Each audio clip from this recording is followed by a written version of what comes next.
আজকে আমি ওটসের পিৎজা বানাবো। এবার বাটিতে করে সবগুলো মিক্স করব।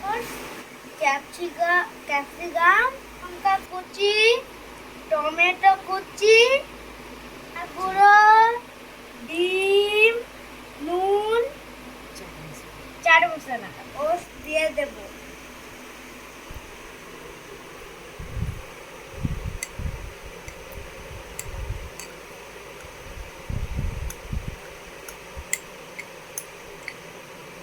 দিয়ে দেবো।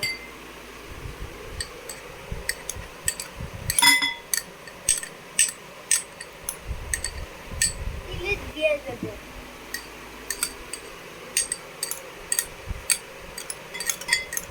টমেটো কুচি দিয়ে দেবো।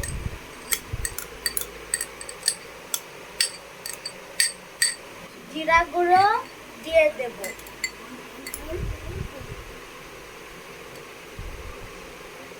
আর ডিম দিয়ে দেবো। নুন দিয়ে দেবো অল্প।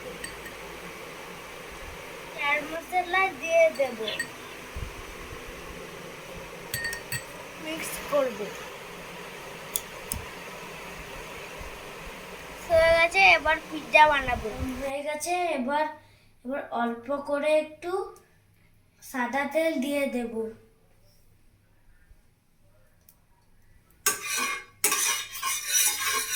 প্যানে এবার মিক্সটা দিয়ে দেব।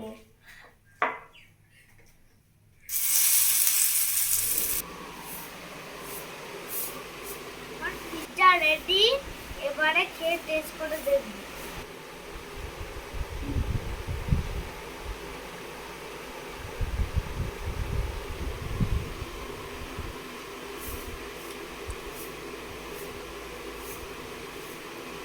খুব সুন্দর হয়েছে, আপনারা বাড়িতে বানাতে পারেন। যদি ভালো লাগে তাহলে সাবস্ক্রাইব করে দেবেন।